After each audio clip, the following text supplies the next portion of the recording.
Este conto que vou ler é un conto que fixen xa hai bastantes anos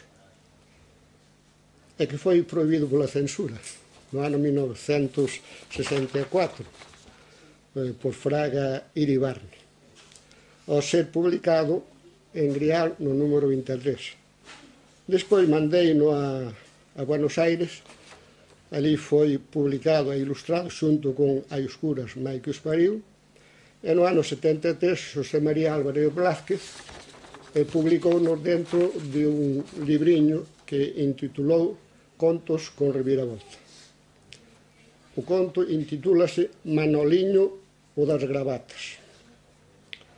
Ladróns por aquí, ladróns por ali, ai que mediño. Así lle dicía a todo aquele que o encontraba nun forno onde sempre ia pasar a noite. Chamábanlle Manoliño, aínda non sei por qué. Nen sequer sei cual será o seu verdadeiro nome. Por iso deixámoslle o de Manoliño, acrescentándolle o das gravatas, para o distinguirmos de outros moitos que poda haber polo mundo. Eu coñecera unha das moitas veces que fora puruseira, e sempre o vira así. A xente toda colleralle cariño e compaixón. Os raparigos seguíano con curiosidade e acompañaban os seus ditos con algueireo e certo riso bulreiro. Ele ría tamén, ás gargalladas, e sentíase feliz.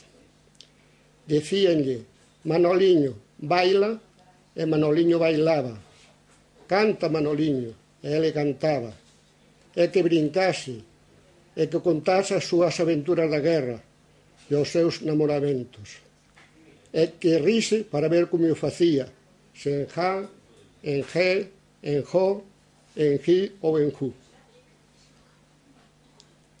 E escachábanse a rir. E rían todos, e un sinfín de cousas. Aquilo era unha comedia, mas de cando en cuando tamén o enrabechaban e entón ele botábase detrás dos raparigos que lle collían medo e fuxían para que non os atrapase. Ao estar en lonxe os gandulainas, púñanse detrás dunha lumieira ou de algún toro e berrábanlle Manoliño, me, e outras cousas máis que se supón. Víanselle piollos e pulgas correndo por todo o corpo que semellaban moito gordeiras. Ele, contudo, andaba sempre escanizado. Ora, o que máis chamaba a atención eran as moitas gravatas que levaba penduradas do pescozo. Eu contáralle 25. Ele facíase moito gabancioso con elas e non permitía que ninguén lles tirase. Non se sabía de que cor eran, tan suxas estaban. Unha dicía que lla dera a dona do señor tal que vive en tal sitio, que estaba perdidiña por el.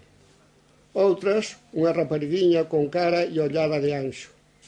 E así todas tiñan a súa historia. Ora, mas do que gravatas, semellaban rodelas para pôr e tirar os potes e as trébedes do lume. O que máis o aquelaba era o medo que tiña. Tiña medo por tudo. E tan coitado era que dicía, mediño, con unha entoación e un xeito que o facía aínda máis diminutivo. Nen dono se consideraba das palabras. Antes de se deitar nalgún dos fornos, cacheaba ben todos os reconchos e voltaba a ollar de novo até que se metía no mesmo sitio onde se cocía o pan e ali dormía. Dormía se alguén non facía ruído ou non petaba a porta, que se o facían xa tiña armada con os seus berros. Era de Tui, ou dun pobiño perto de ali. Cada certo tempo facía a súa escapadela por Useira. Fora a guerra san e forte. Fora ela sen saber por que tiña que ir. Dela veu perdido da cabeza. Abandonado, botouse a pedir. Son, e agora ninguén o defendía a el. Fores que sentían lástima dele e das súas cousas. Ese foi o pago que lle deron. A primeira vez que o vin foi cando viñera eu de Alemaña.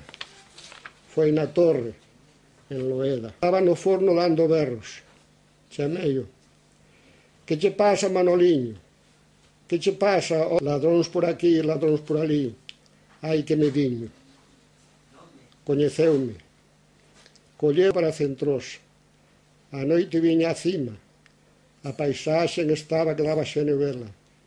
Ouvíase o ruxo dos piñeiros e algún páxaro que chiaba no monte e o alalá dunha rapaza. Manoliño ficaba no forno con os seus medos e os seus ladróns imaginarios. E eu sentín medo da ingratitude humana. En 1969 se ia publicar o presente relato, aínda vivía o tal Manoliño. Outro día, ao ir para Santiago, fun falando con un veciño da Gouxa e díxome que xa morrera. O seu verdadeiro era Ricardinho.